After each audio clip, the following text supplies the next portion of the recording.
Coming up, the story of television accessibility. You're listening to Double Time, your daily accessible technology show. Now, here's your hosts, Steven Scott and Shaun Priest. Hey, Shaun Priest, how are you today? This fine Friday. Oh, rolled your R's, sir. It's always a treat. Yes, I'm very well, thank you. How are you? I'm good. I'm getting ready. I think I'm sorted. My new cane is here. I've got my new cane. It's in its bag, and I'm not taking it out of the bag until we leave, which is probably a really bad idea because as soon as we get to the airport, it might collapse into 1,000 bits. And so, because I haven't tested anything, I should probably check it. I should probably open it now, actually, I think about it. It's so funny, isn't it? A brand new cane because we're going on a trip. It's a big deal. Did ZZ Top write a song about this? A brand new cane. There's something about it. Yeah, well, whoever ZZ Top is, I'm sure he or she or they should have definitely written that song. I'm looking forward to it. I'm really looking forward to it, actually. CSUN's going to be an amazing event, and we'll bring you all the coverage. Now, Monday's show, we are going to be bringing you from here because we're going to be recording first and then going. So it is literally, I feel like we're superstars. We're going to be leaving here straight after the show in fast cars heading towards an airport. Limo, I hope. Hopefully the same one. And yes, we will be heading off to Los Angeles, which is... pretty cool. It's kind of it's mad when you say it like that, isn't it? It's like, we're heading off to Los Angeles. It's like, I know. It's really looking forward to it though. It's going to be amazing. Yeah, cannot wait. So looking forward to getting into it all and telling you all about the cool stuff that's coming up. We'll be joined on Monday by two companies that are going to be representing there. Be My Eyes and Glidance. We'll be joined by Amos Miller from Glidance and Mike Buckley from Be My Eyes. They're on to talk about what they're hoping to see and what they're hoping to achieve while at CSUN, because for businesses like Be My Eyes and Glidance, I suppose, as well, it's an opportunity for them to network, obviously, with potential customers, but also to negotiate and talk to other companies that they can perhaps get their device attached to. Like Glidance might want to work with a mapping company or want to work with, some kind of wearable potentially down the line. The same with Be My Eyes. So great opportunities for them, but also we're hearing from them because they are supporting our trip out there. And they're going to be helping us get out there. It's going to be really... In many ways. In both many in products. Emotional, spiritual, every possible and the way. Logistics of getting out there as well. Yeah, it's going to be very interesting. I always think... How do you get a shed on a plane? That is the question. We're going to find out. I always think what some companies get out of CSUN, because as you mentioned, there's the companies that are actually selling a product and they need to reach the customers, obviously, but there's far more companies that are, having a service, and actually it's more than just the customer front end. It's talking to other companies as well. It's very interesting. So we're going to get into all that next week. Really looking forward to it. Envision, by the way, if you are going to CSUN, Envision are opening up their Ally service, and it will actually have information about the booths themselves. So say you want to go and find your favorite company, they will tell you using Ally what the booth number is for the particular company you're looking for. Now, it can't direct you there. It's not got that capability yet, and it probably wouldn't have for a long time, to be fair. None of them really do. None of these AI assistants can do that yet. But what it can do is tell you the information about where it is. So if you're looking for something, you're trying to find something, the booth number is key on a lot of this, so you need to know where you're going, and it can help you. So that's pretty cool. That's a nice little add-on. And, that is very nice. Great little Have feature. we got a booth number, Steven Scott? No, we're floating. Oh, are we? Okay. I've never floated in my life. I always sink, but okay. We'll just float around. We're dragged around is probably the right phrase. We'll be dragged around willingly, I should say, to speak to all the wonderful people that are there. And if you're going to be there, do come up and say hello. And we'd love to meet you, love to chat to you, because it's going to be a great event, great chance to share the story of CSUN to everyone around the world who maybe can't make it there. And for a long time, I couldn't make it there, neither could you. No, so this is a real potential once in a lifetime for us. It's going to be an amazing event. Okay, look, that to get to, of course, next week. Now, though, we're going to talk about emails because we, of course, love our emails. And, of course, we'll be talking to Elliot soon about TV accessibility. But, first up, the emails. Email. We get email. We get get your email every day. Every I'm day. dancing along here. Here's How are you? your mail today. Oosh! I'm just telling you because I know it annoys the director in you that I'm moving my head out of video shot. I'm sure. Yeah, well, Sorry when we're on about that. video, you don't actually worry because there's actually something on screen when you're. When we're at the Oh, next so I sort of can singing. dance away. You can Oh, dance right. all you want. Oh, I embarrassed myself for no reason. Okay, that's good to know. It's just like the early days of the pandemic, when people would just catch themselves out. Someone would come out of a shower behind you, whilst you were in the middle of a meeting. Oh, those were great days, weren't they? Oh, hilarious. And it was like that became the news of the night. It was like, to try and cheer people up, we talk about all the Zoom bombing that was going on the Zoom calls. What a carry on.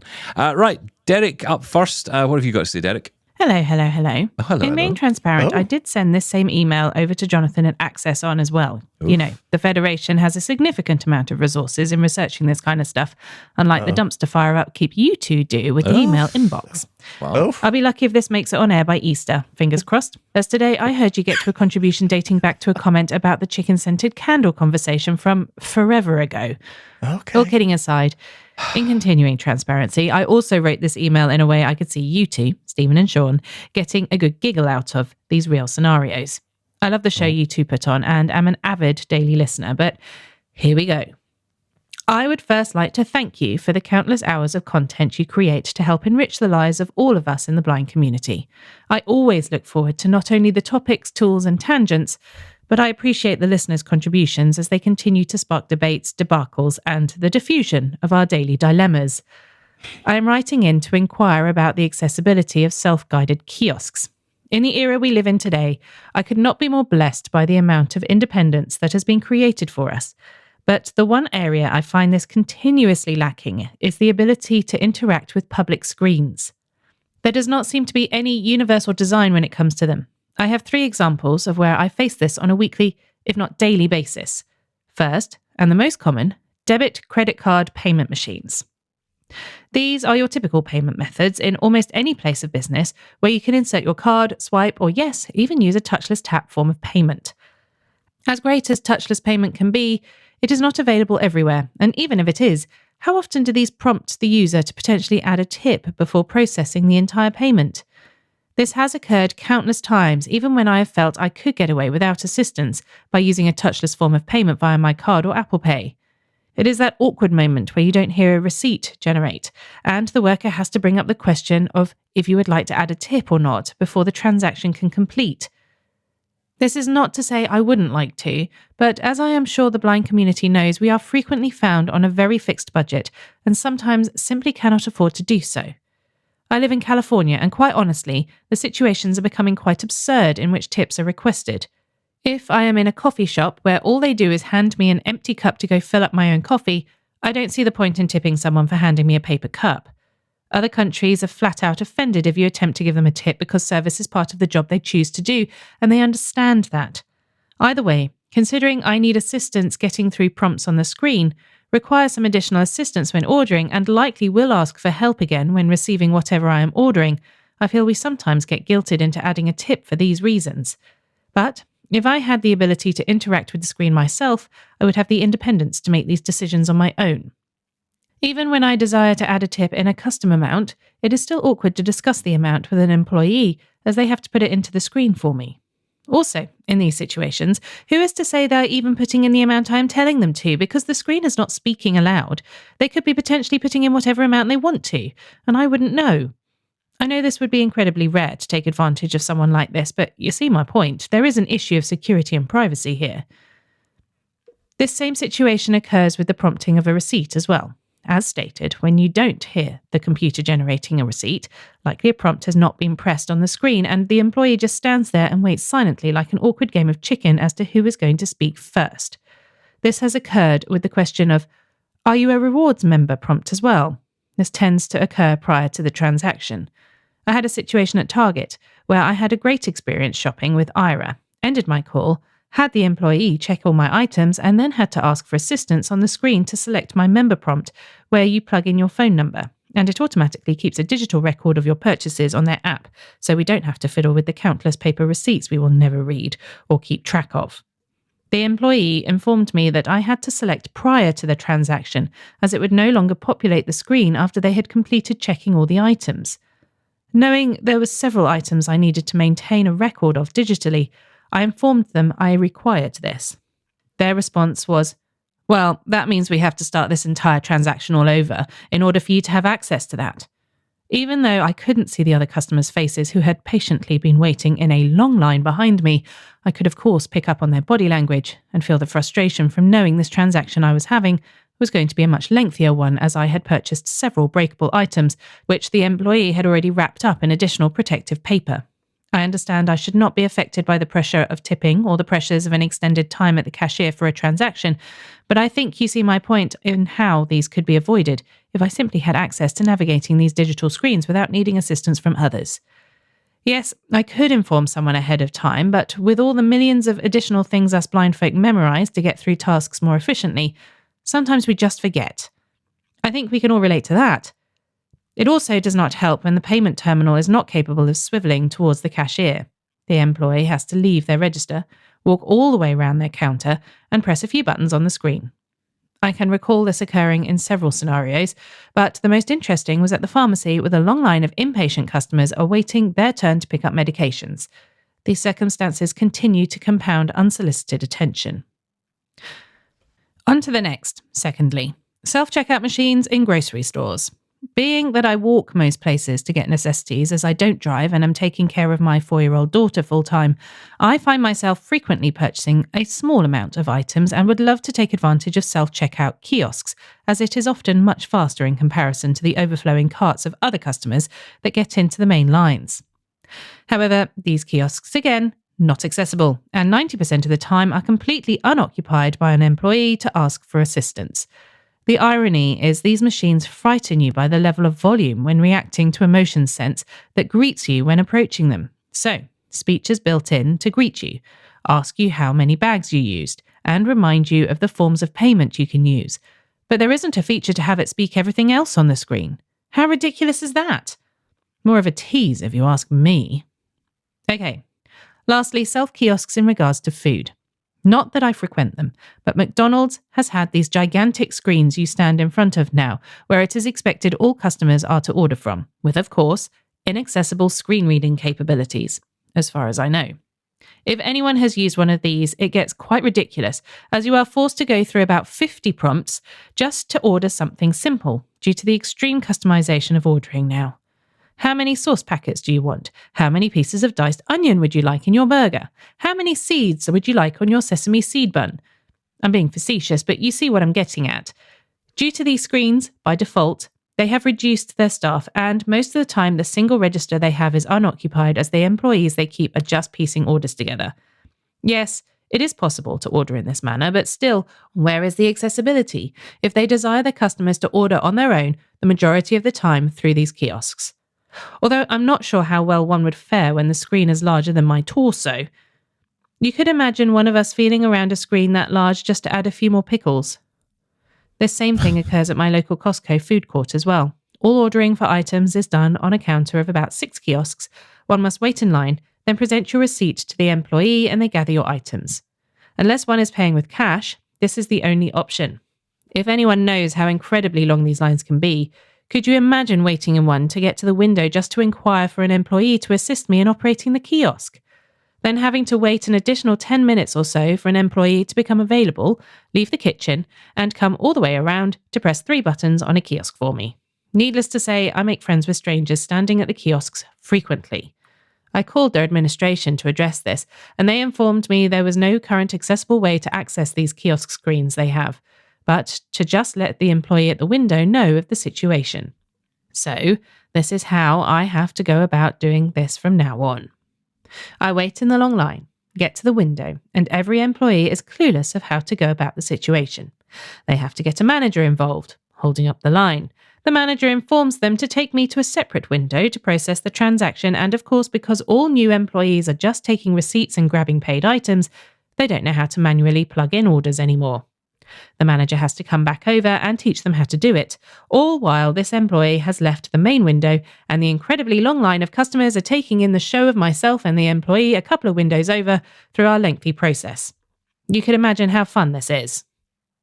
Needless to say, there simply must be something done about accessibility for kiosks, as companies are doing everything they can to remain afloat, save money by employing less people in this fashion, and essentially creating more efficient ways to order. Currently, the only remote possibility of universal design for screens I have heard of were on specific United planes. There is a feature to enable talkback via the Android platform on some screens they place on the back of the seats in order to interact with them while flying. I believe it can be enabled by a 3-finger double tap or something like that, although I'm sure this possibility is few and far between. However, the concept makes sense. Why not have this option on kiosks and payment methods that require the user to press digital buttons we cannot feel? I've enjoyed the simplicity of the audio-guided ATM machines from banks where the prompts are navigated via the number pad. I would not mind carrying a set of 3.5mm headphones around with me at all times if I had the ability to maneuver these kiosks and payment terminals in the same fashion. That form of technology has been around for quite some time now, and I could see this as a viable option as all of these situations present a user with a numpad. I have also heard Freedom Scientific incorporates JAWS on some kiosks, but I don't know anything about this. Is this something being considered or developed? What can we do to demand equal access for these situations? As far into the world of screens and accessibility as we are, why in such a frequented task, which I am sure occurs billions of times a day, is there not an option? If there is anyone out there that knows any information or approaches one can take to this, please reach out. Your friend, Derek.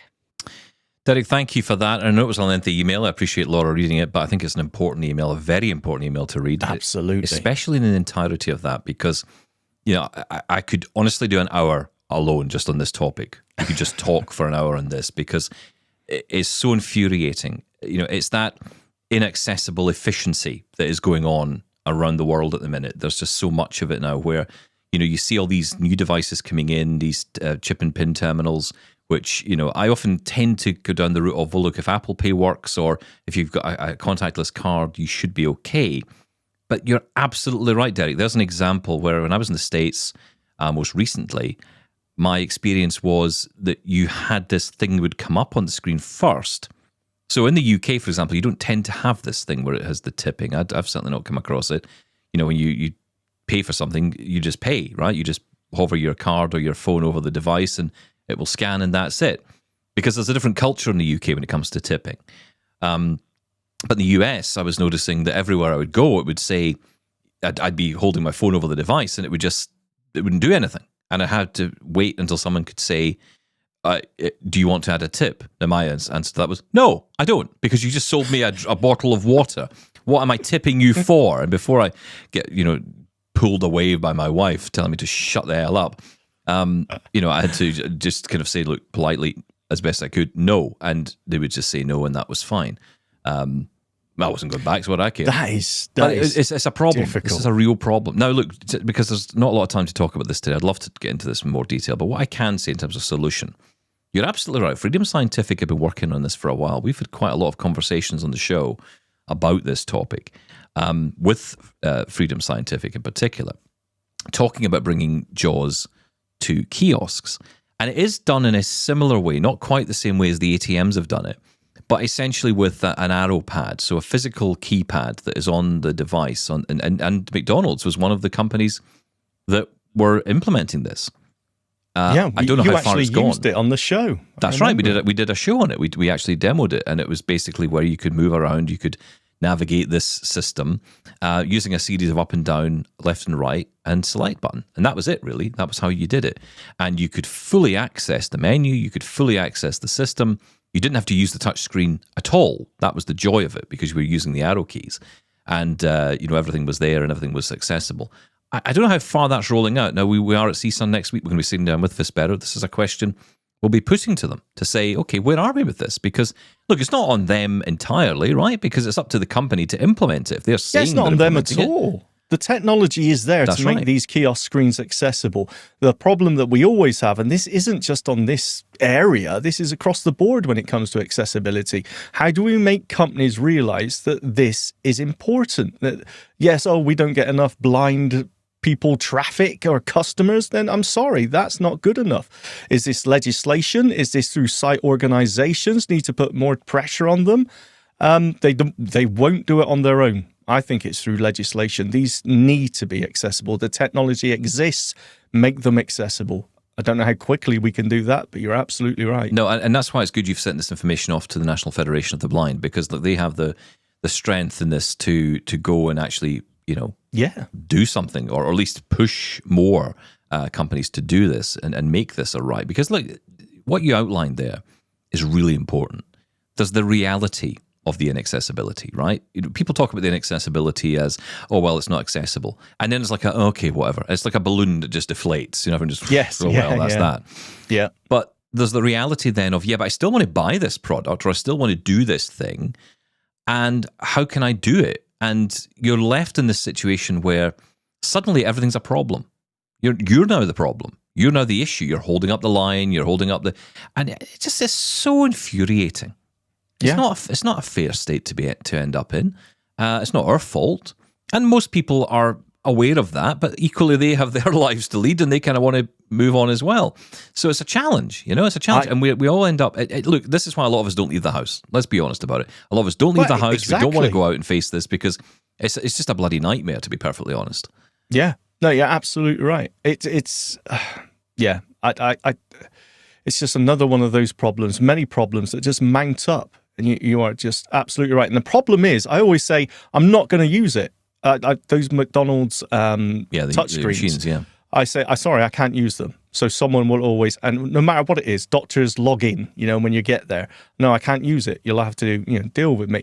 But the problem is, a lot of these, as Derek said, they're scaling down. My bank changed from having a whole counter full of tellers to having just one, and all the rest were touchscreens to deposit and withdraw.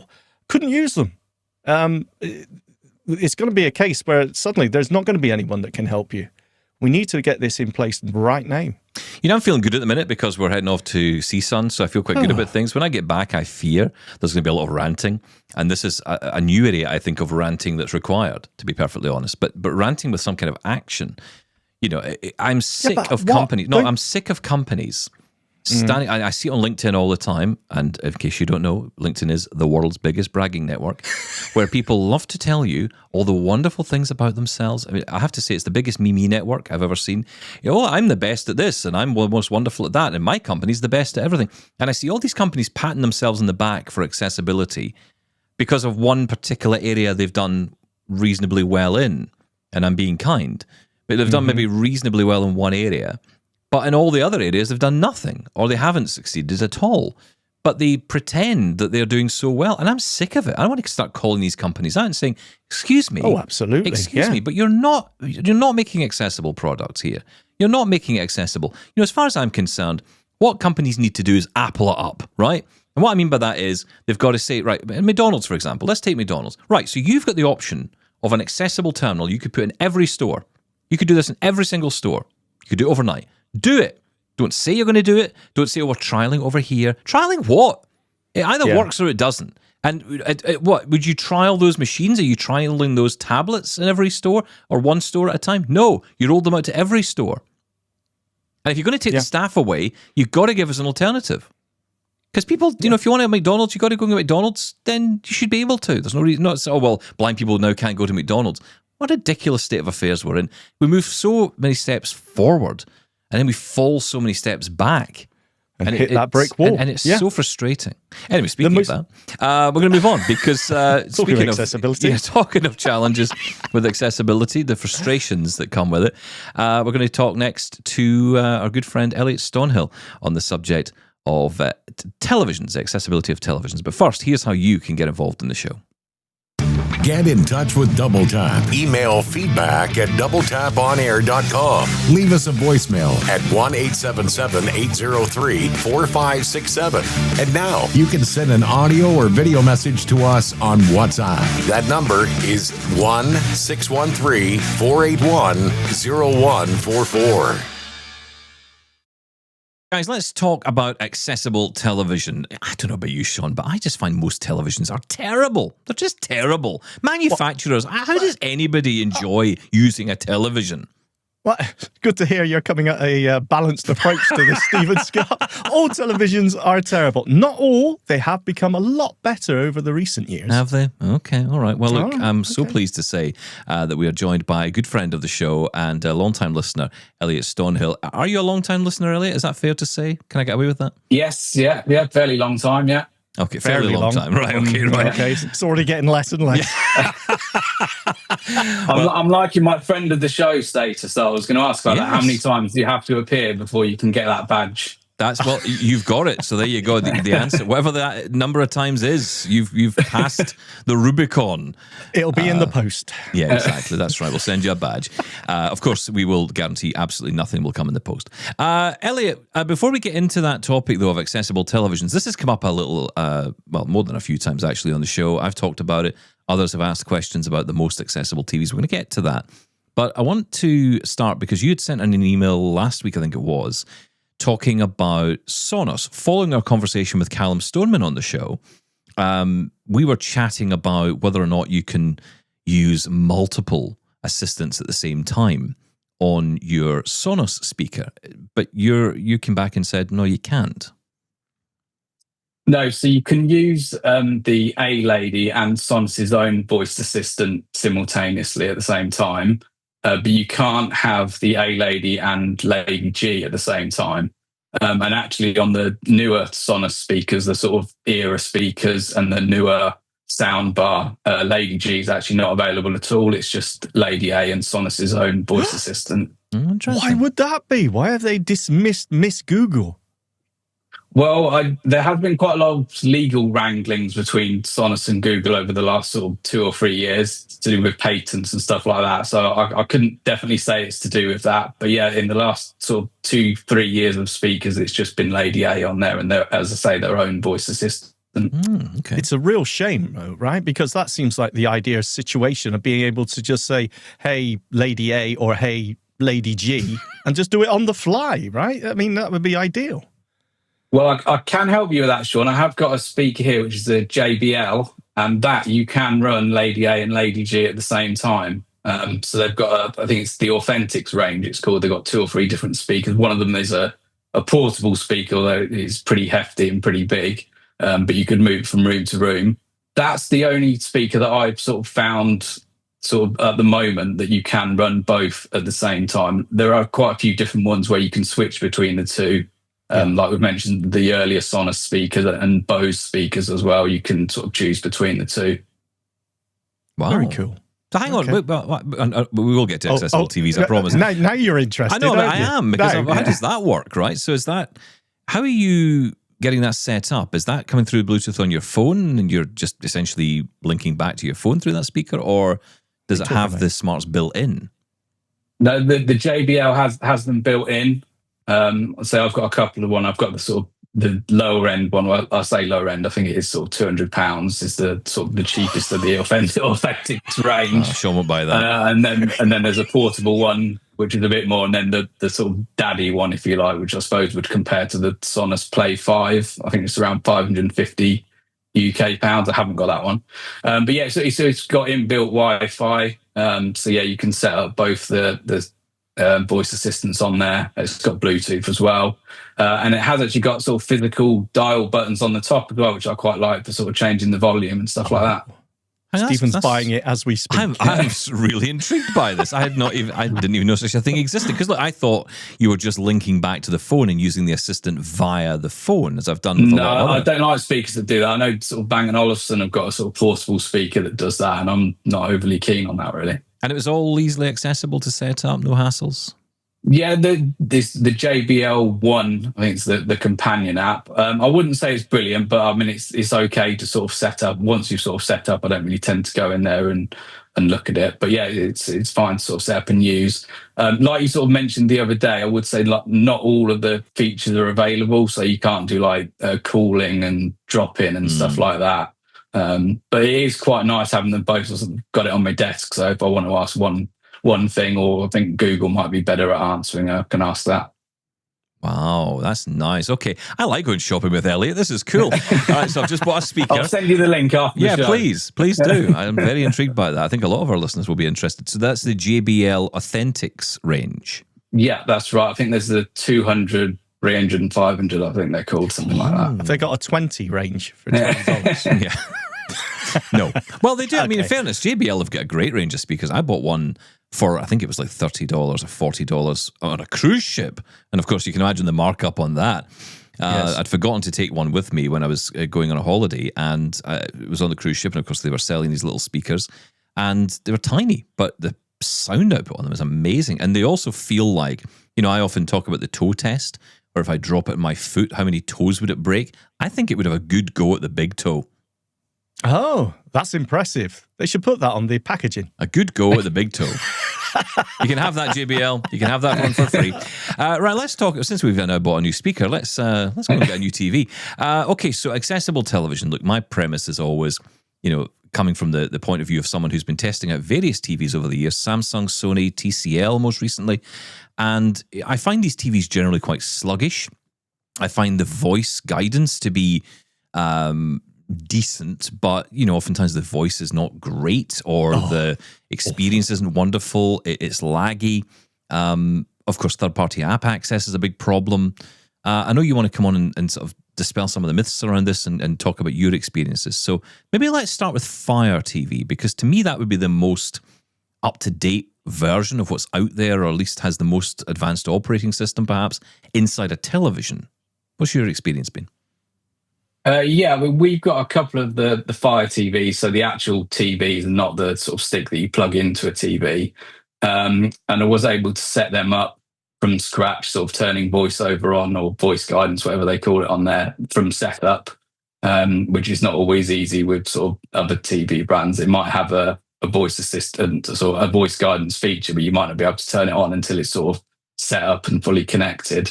But yeah, the Amazon one, just turn it on and you can set it up really from scratch. Fairly simple sort of logging in. Again, I would say obviously not all the apps necessarily work with the voice guidance on there. Here in the UK, I know sort of Channel 5 and Channel 4 are not great on there, but BBC and ITV are okay. Now, you mentioned about ease of setup and being accessible out of the box, and I absolutely agree. It's so cool you can do that. How do you actually invoke? I believe it's Voice View on the Fire TV. That's right. Yeah. Sorry, apologies. Voice View. No, it's fine. There's so many out there. It gets confusing. Is it the same as you do on the stick by holding two buttons down on the remote? It is. I believe it's the back and the menu button. I think it's sort of the one either side, the buttons either side of the button that's got a dot on it, if you know what I mean. Okay. I believe it's those two. Yes, you can literally turn it on and get it talking straight away. Perfect. Now, I've got a drawer full of Fire TV sticks. I've got the first one, I've got the second one, I've got a 4K, I've got a 4K Max. Every time they get me, because I keep buying them thinking it's going to be better, but when I use them, I find them unresponsive. Like Steven said at the beginning, I believe when we were asked a question about accessible TVs, and I think someone brought up Fire TVs, the only concern I had was, how responsive is it? If you're using a screen reader and you're going through the menu settings, or you're going through the home screen, for example, is it one of those where, you press left and then you need to wait 3 seconds before it actually says anything, which makes it totally frustrating? How is it responsive-wise to you? I would say it's reasonably responsive. I've got a Fire Cube as well, which I do find is a bit more responsive than the Fire Sticks. I don't know if it's just got a better processor and stuff like that. And then, say in the TV, I think I've got the 43-inch Fire TV, and the Voice View on there, I'd say it is fairly responsive. But if you want my honest answer, I've got the Fire TV in the bedroom, and I've got plugged into one of the HDMI ports, an Apple TV, and I just use that. Well, hang on though, that is different, and it's something we should distinguish between is the smart side of things. So being able to access, your Netflix, your YouTubes, your Disney Plus, whatever it may be, the app side of your TV. But for a lot of people, as you mentioned, they'll have an Apple TV for that, or a different device, or maybe not even bother with that on the TV. What about the actual TV broadcast side itself. So accessing the settings for the TV, picture, audio, even the installation and setup, and then maybe the program guide, flicking through channels and it tells you what channel you're on and what's currently playing, or recording and going through the library and playing back. What about all that? Yeah, that's pretty accessible. All the settings are accessible, and sort of the sound and the picture. I haven't had too much of a play around with sort of live TV on there. I know they do have it. But again, I don't know if it's sort of all the channels and the guide and stuff like that. I mean, live TV is quite difficult in the UK because obviously internet-wise, it's quite hard to get audio description for live TV. So I tend to mostly go for catch-up, really. Well, hang on then. Okay, this is interesting. This could take us to a whole new conversation. Live TV is something that I just immediately think of when I'm thinking about accessible TV. I want to watch here in the UK, for example, BBC One, Channel 4, Channel 5. I want to quickly run through, flick through the channels, hear what's playing now, what's coming up next maybe, and be able to set up a recording on that. But it's something, are you able to do that even on the Fire TV that you have? I think you can look at the guide. I don't believe you can record programs. I don't think there's a sort of a hard disk in there like there might have been, say, with Sky Q here in the UK, where you can record programs. Okay. But a lot now, I mean, even with Sky, obviously they've gone from Sky Q to Sky Stream, where it isn't, you don't record stuff. You either sort of watch it live or you get it on catch up or on demand. Yeah, and things are moving on with that at an alarming pace, because basically what you're doing there is you're moving away from, focusing in on that linear program guide, and actually instead you're almost creating a set of links that go back to on-demand content. Now, I will say, for those who are Sky Glass lovers out there or are interested in Sky Glass, this is the new option from the UK. I believe there are similar equivalents in other places like the US, because I think a lot of this comes from the US ultimately, which is this inbuilt system where you've got the Sky operating system built into the television and a soundbar built in as well. I did actually contact them because I was wondering what happened when you recorded a show on the TV guide that had audio description, because Sky does not have any audio description on demand. And regular listeners to this show will know fine well my views on that. Now we know yours. But Yeah. The thing for me is, what happens when you record a show? Because what I don't want to happen is for me to hit a button to record a show, go back to watch it, and then what it's doing is it's downloading the on-demand version for me to watch. And I got confirmation that it doesn't do that, that it does actually record the channel itself, which has the audio description. So that's good news. That's good news. The bad news is, though, you still don't get any audio description on demand for any of their shows. So when they say at the end of a show, and I'm sure this is the case around the world now, you always hear this, hey, if you want to watch, the next 5 episodes of this, go download it now. And I'm like, well, I can't because it doesn't have AD. So, those problems still exist. Hang on, though. That's quite an interesting, because I've got the Sky Stream, which is like their sort of little puck box, sort of similar size to an Apple TV. And I didn't believe you could record stuff on there at all, although I say it might be different to the actual Sky Glass, which is an actual TV. When you sort of add a program to your favorites, it just goes to like a playlist, and it's not actually recorded anywhere. So that's quite an interesting. Okay, cool. Just going back to the Fire TV for just 1 second. I know I'm stuck on this, but I hear so many questions, and I honestly, I'm a bit confused by the accessibility on here. So as you've mentioned, the smart side of it, apps, streaming, things like that. Yeah. You've got the normal voice view, your normal Amazon experience. So, accessible, some apps are hit and miss, what we've come to expect, sadly. But when it comes to live broadcast, so if we move out of the smart side, move out of the apps and just to the TV itself, is it accessible or is it somewhat accessible? I would say somewhat accessible. Like I say, I haven't had a massive play around with live TV on there because I don't tend to watch TV. But I know there is a sort of guide option, and I have been into that, and it does sort of read out what's on. But again, it might not be sort of all the channels. It just depends what maybe they've got authorization, what channels to show. It might not be sort of. This is streaming over the internet then, right? This isn't over the air. Right, okay. So does it even support over the air? Can you plug an aerial into the back of this thing and watch standard broadcast TV? I think there is an aerial port in the back of the TV. I may be wrong. This is But so to be interesting. honest, it's I haven't sort of plugged an aerial into the back of TV for quite a while now, because I had Sky before, and now it's like you say, it's all sort of internet really, which is the way things are moving. Yes, but the problem with the internet, as you've just said, the live broadcast over internet, is that very rarely you have the option for AD. It's so disappointing. Okay, that would rule out the Fire TV for me. Well, hang on. Though. Honest with you. Hang on a minute, because first off, we don't know about the aerial situation. So if you can, you may be able to watch free-to-air TV on the television, which I imagine you probably can. Yeah, it does. So. It definitely has certain Freeview channels and stuff on there. Yeah. Yeah, you'll probably have the option, so you would still be able to watch the live channels. But here's the bigger thing, right? Because this is what you're saying about the Fire TV feels like it's the same experience I've had with other televisions as well. Now, I would say top of the list, if there was a list created of the most accessible televisions, or at least companies that have put the most into accessibility, I would go so far to say my experience is Samsung wins that battle.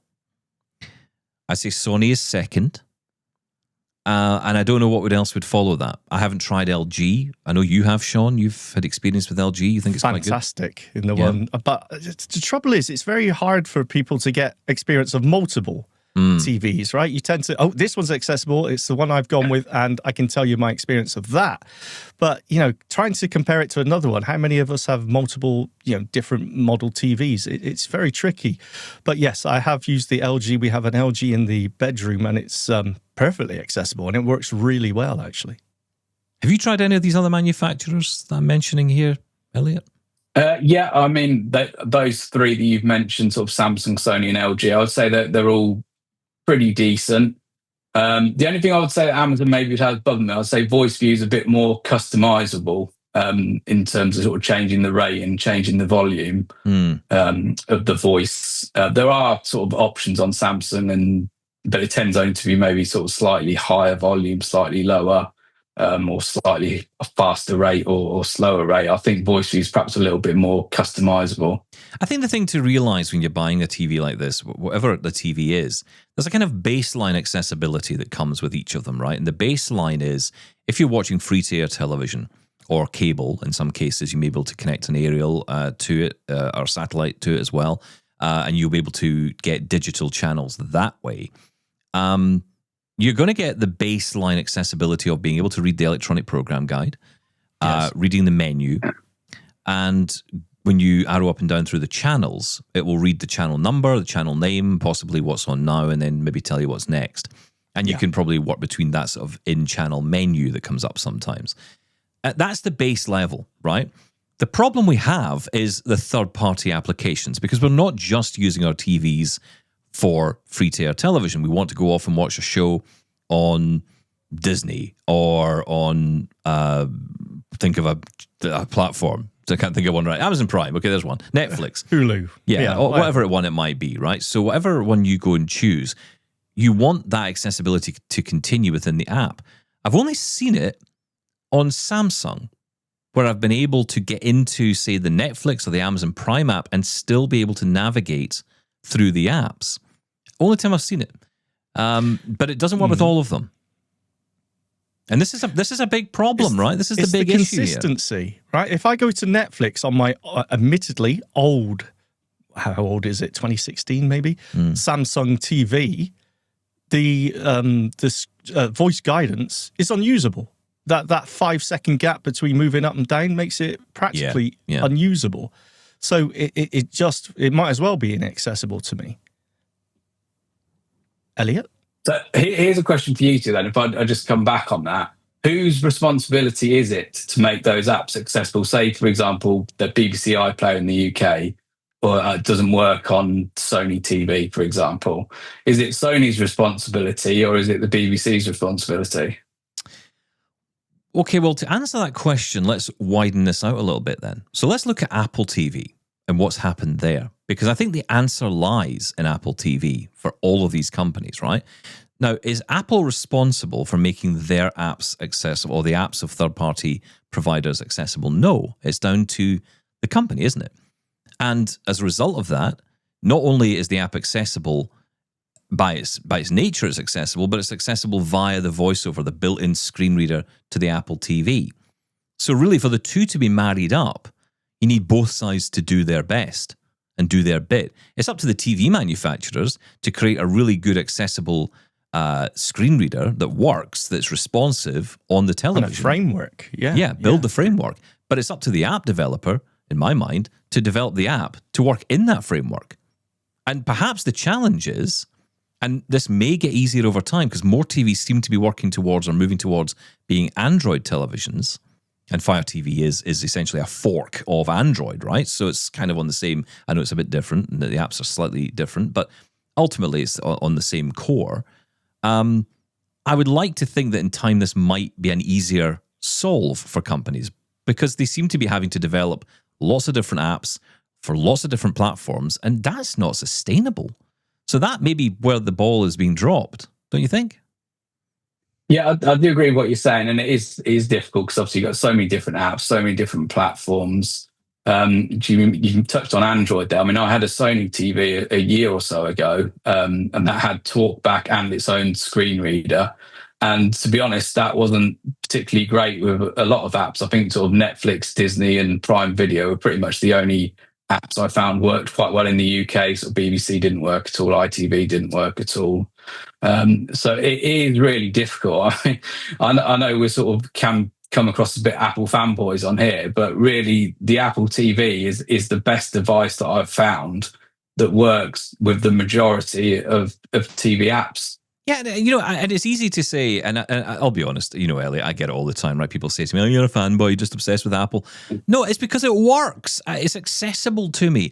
I go to my Apple TV, and I would say 9 out of the 10 apps I want to use are accessible. And the 10th app is usually a gaming app that I'm not interested in anyway. So the most of the apps I'm going to, I can, with confidence, go in and use these apps. Unless, of course, in the case of ITV in the UK, they didn't get the Apple TV app quite right, and it was, in fact, a bit of a hellish experience because you couldn't tell what on earth you were looking at. There was no information. As you would go through the menu, you wouldn't read anything. So you had no idea what you were just moving through these different options, but you didn't know what they were. Now, they have fixed that since, and that's good they have. But, so it comes back to the point that the developers they need to be held responsible for this. The apps need to be accessible. Now, I don't think Apple are asking developers to make these apps accessible, but I think they must be building a framework which is easier for developers to create accessible apps. That's and that's not with any information. That's just my opinion on this, right? I don't know that for a fact, but based on the fact that when I go into the Apple TV, all the apps are accessible, all the media apps anyway are accessible to me. And I go on an Android TV and barely any are. So something's going wrong somewhere. Or is it just that, quite simply, these app developers don't think blind people watch television, so they don't program the apps appropriately to make them work with screen readers? It's a big question. It is very frustrating. And I think the sort of overarching thing for me for all this sort of discussions about TV and accessibility is how hard is it to find out the information? You go on Google or even on the company's websites, it's so difficult to find out the right information that you want. You can't find out what apps are necessarily going to work on there. The only way you can do it is buy it yourself and try it out. And obviously that's not ideal. And good luck if you go in a store, because if you go into a Best Buy in Canada or you go into a John Lewis or a Curry's in the UK, good luck getting anyone who knows what on earth you're talking about when you say, is this TV accessible to me as a blind person? I mean, it's not going to get a response. Even if these companies, a lot of them obviously have accessibility departments, stuff like that, but even if you contact them and ask them, say, specific questions about the TV and the voice guide and stuff like that, they might not necessarily know the answers either. So it can be very frustrating in that regard. Yeah. I think it's safe to say, and I'm quite happy to say it, that the Apple TV is the best choice for, smart TV. It simply is. Now, of course, it doesn't answer the live TV. I know I keep going on about, but I think it's important. But for accessing your Netflix and your various apps, I think you're absolutely right, Stephen. 9 out of 10 apps will be accessible. And if the developers of, let's take something like the BBC app, right? If the developers of that take the time to make it accessible on the Apple TV, why on earth wouldn't they on other platforms? It must be down to how easy it is to implement, and that's down to the TV manufacturers themselves. I honestly don't think they care that much, and it is disappointing. But out of all of them, Roku, even the Google Streamer, I think the app. Have you used that one? I'm pretty terrible. I bought the most recent one and I sent it back after a week. A lot of the apps didn't work very well. Very sluggish. I found the voice on there. That really saddens me that you say that, because I would have thought the Google option would have been a really good one, because to me that would be on a par with Apple, right? You would think so, considering Google's commitment to accessibility. But again, is it the apps? Is it the apps that's the problem? And how do we challenge this? And this is a strange situation we're in, because like you just said there, Shaun, you get the BBC iPlayer, one example, right? Just one app. Doesn't matter what it is, anyone you could think of. It's fully accessible on one platform and not on the other, but the same people must be building it. So it doesn't make any sense. Look, to summarize this, if someone's going out to buy a new TV and they're thinking, I want a new TV, I want to get one that's the most accessible. I've heard everything you said. I understand what you're saying. Not everything's going to be accessible. Not every app is going to be accessible. What's the most accessible TV you would pick? Elliot, it's all on you. Wow. To be honest, I would probably buy a Fire TV from Amazon because they're reasonably priced, and sometimes you can get them on the sort of 5 monthly payments with no interest, and then buy an Apple TV and plug that into it. Yeah. Okay. Yeah, I think that's fair. And also, I know a lot of people buy a TV because they have family and friends and whatever, and they've sighted people in the home. If you don't have sighted people in the home, if you are blind and you only want audio, you can't just get an audio Apple TV with one of these little, what do they call them? HDMI to audio outs. Yeah. And you can plug in any speakers you like, and you could just have TV come through your... because with no screen? With no screen, yeah. Well, if you're blind, the only person in the house, you don't care. Craziness. That's the end of the world as I know it. Yeah, no, absolutely. It makes total sense. Yeah, absolutely. Makes perfect sense to me. So Can I that's just my go quickly back on one thing that Shaun mentioned? I believe there is one company here in the UK where you can watch live TV with audio description on the Apple TV, and that is EE, formerly sort of BT. They're sort of merged together. If you do have to sign up to one of their sort of internet packages as well, but if you sign up to their internet and TV packages, you can get an Apple TV box, which is like bespoke to them, but it's the sort of standard Apple TV box. It does have a slightly different remote, but there you can watch live TV and turn on audio description for it. Yeah. Yes, we've heard of this before, and it's incredibly good. And I got in contact with EE and said, right, I want to sign up for your cable TV services. Sign me up. Yeah, but you need to be on for our fiber broadband as well. Yeah. Well, I've already got a very good provider for that, and you don't provide the speed that I want. No. So yeah, if you could just sign up for the TV and download the app and be off. Yeah, it's do you know what, guys? Choice. This is idiotic. I'm sorry, it's idiotic to do it this way. Just make the app available and pay a subscription like everybody else does, and you'll get more people signing up. You're just making it more complicated for people. If that turned out to be the only accessible option, truly accessible option, that means that all blind people in the UK have to go to one particular broadband provider to get one particular special box. It's just not good enough. I'm sorry. The technology exists. We've got an Apple TV. You can go and buy it off the shelf. All you need to have is the EE app, and then you're off and running. It's the same with Sky. Sky are doing the same thing. They're moving it all towards this custom hardware, but essentially what they've done is they've built an app, and they've just stuck it inside a big TV, charging a fortune for it, instead of just saying, hey, do you know what? You can get the app on any device, and you can go off and get it and subscribe. I think they're losing money that way. I just don't get it. I don't understand the rationale behind all this. Look, we need to end it there, but it's been really interesting talking to you, Elliot. Thank you for coming on. Thank you. I hope this helps people, and I think it will, because and it will help people And it will frustrate people because in some ways we're answering questions, we're not answering the question. But really, there is no correct answer. There's only the answer that's right for you, in terms of your budget. So if you have a fortune, I'm not going out and spending money on an OLED or QLED TV or whatever it is. I don't care. I can't see it. No. So I'm not bothering about all that. Accessibility. That's all I look out for. Absolutely. If you're getting a Samsung, a Sony, or an LG, look out for anything that mentions voice guidance, voice view, accessibility. Do a little bit of digging beforehand. I'd say top end Samsung is good. All the smart side of Samsung should have anything labeled smart TV. They should be accessible from the last 4 or 5 years. LG, I've never experienced, so I can't recommend it myself, but I know you have, Shaun. Yeah. And I think LG is good. Yeah, and also Fire TV at I wouldn't say the bottom end because it's not the bottom end, but it's more budget friendly end. And if you add an Apple TV on the end of it, it's going to be a great experience. There you go, problem solved.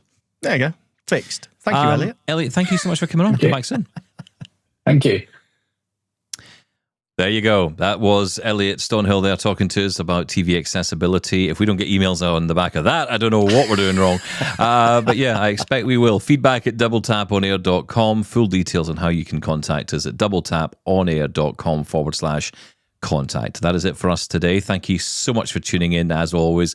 We'll catch you next week from CSUN in California. All the coverage coming your way starting on Tuesday officially, but we will be talking all about our journey there on Monday. So join us for that. Thank you, Shaun. Thank you. Bye-bye.